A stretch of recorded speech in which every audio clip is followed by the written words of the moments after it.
آپ اپنے آپ کو معمولی نہ سمجھو، قرآن و حدیث والے ہیں، قرآن و حدیث پڑھنے پڑھانے والے آپ لوگ موجود ہیں۔ معمولی نہ آپ معمولی ہیں، نہ آپ کا کام معمولی ہے۔ پہچانو اپنے آپ کو۔ اللہ نے آپ کو عظیم منصب عطا فرمایا ہے پڑھنے اور پڑھانے کا۔ میرے پیارے، ہر شعبہ جو جائز ہے وہ حلال ہے، جائز ہے، لیکن آپ کا شعبہ پڑھنے پڑھانے کا۔ خیرکم من تعلم القرآن وعلمہ، ہاں، تم میں سے بہترین وہ ہے جو قرآن کو پڑھتا ہے اور قرآن کو پڑھاتا ہے۔ اور اللہ جس کے ساتھ خیر کا ارادہ کرتے ہیں یفقہہ فی الدین، اللہ اس کو دین کی سمجھ عطا فرماتے ہیں۔ تو آپ خوش بخت ہو، آپ جب اٹھتے ہو نا اے علماء، اے طلباء، میں اپنے طلباء سے بھی کہا کرتا ہوں، جب اٹھتے ہو آپ، اٹھنے کے ساتھ ہی آپ قرآن و حدیث آپ کی نگاہ کے سامنے ہوتے، اٹھنے کے ساتھ دعا ہے، الحمدللہ الذی احیانا بعد ما اماتنا والیہ النشور، یہ دعا پڑھتے ہوئے اٹھتے ہیں۔ پھر وضو کرتے ہیں، وضو میں دعائیں، پھر تہجد پڑھتے ہیں، وہ خوش بختی، پھر قرآن پڑھنے والے قرآن شروع کر دیتے، وہ حدیث پڑھنے والے حدیث کا سبق شروع کر دیتے۔ سارا دن قرآن پڑھا جا رہا ہے، سارا دن حدیث پڑھی جا رہی ہے۔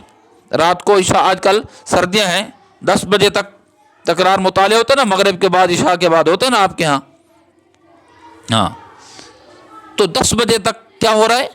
قرآن پڑھا جا رہا ہے، حدیث پڑھی جا رہی ہے، اس کے بعد سو گئے۔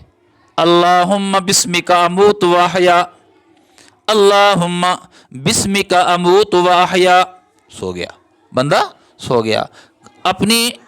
اپنے منصب کو پہچانو، تم عظمت والے لوگ ہو، عظمت والا عظیم کام لے کر تم بھیجے گئے ہو میرے پیارے، معمولی نہ سمجھا کرو۔ یہ تنخواہیں علماء کی کم ہوتی ہیں، لیکن اللہ اس میں برکت ڈالتے ہیں، میں جانتا ہوں، بلکہ مشاہدہ ہے، تجربہ ہے۔ مقتدی آ کر، محلے کے لوگ آ کر امام سے، مدرس سے کہتے ہیں کچھ پیسے ہیں ادھار چاہیے، وہ اللہ کے بندے، اس کی تنخواہ کم، تم تنخواہ دینے والے اور تم پھر اس سے لینے لگ گئے ہو، کیونکہ 5 دن 6 دن چلتی ہے تنخواہ، ہاں، اور مولوی صاحب سے، قاری صاحب سے مہینے کے آخر میں بھی مانگو، انشاءاللہ وہ ملیں گے پیسے اور ہوں گے اس کے پاس۔ ایک واقعہ یاد آیا کہ ایک بادشاہ، اس کا بیٹا پڑھتا تھا ایک قاری صاحب کے پاس قرآن پاک، تو بادشاہ نے کہا کہ میں ذرا مدرسے کا چکر تو لگاؤں، وزٹ تو کروں۔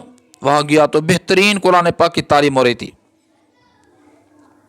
اس نے خوش ہو کر بادشاہ نے قاری صاحب کو 10,000 اشرفیوں کی تھیلی دے دی، 10,000 اشرفیاں۔ قاری صاحب نے کہا کہ نہیں جی، چھوڑیں جی بادشاہ، میں نے کون سا بڑا کام کیا، آپ اتنی مجھے رقم دے رہے ہیں؟ میں نے کون سا کام کیا آپ اتنی بڑی، یہ دیکھا نا آپ نے کیا کام کیا، آپ نے اتنی بڑی، آپ رکھیں۔ اگلے دن بادشاہ نے کہا میرے بیٹے کو آپ پڑھانے نہ آیا کریں، آپ میرے بیٹے کو نہ پڑھایا کریں۔ قاری صاحب پریشان ہو گئے کہ کیا ہوا مجھ سے، پہنچ گئے بادشاہ سلامت، کیا غلطی ہوئی مجھ سے؟ کہا کہ تم نے دنیا کو بڑا سمجھا اور اپنے منصب کو حقیر اور چھوٹا سمجھائے، لہٰذا تم اس کے اہل نہیں ہو، تم میرے بچے کو پڑھاؤ۔ آپ نے کہا کہ میں نے کام ہی کیا کیا ہے، یہ تھوڑا کام ہے، اور 10,000 کو دے کر آپ نے کہا 10,000 اتنی بڑی اشرفی، یہ اتنی کہاں اس کے مقابلے میں؟ تو آپ جس حالت میں ہو میرے پیارے، یہ قرآن کی عظمت اپنے دل سے نہ نکالنا۔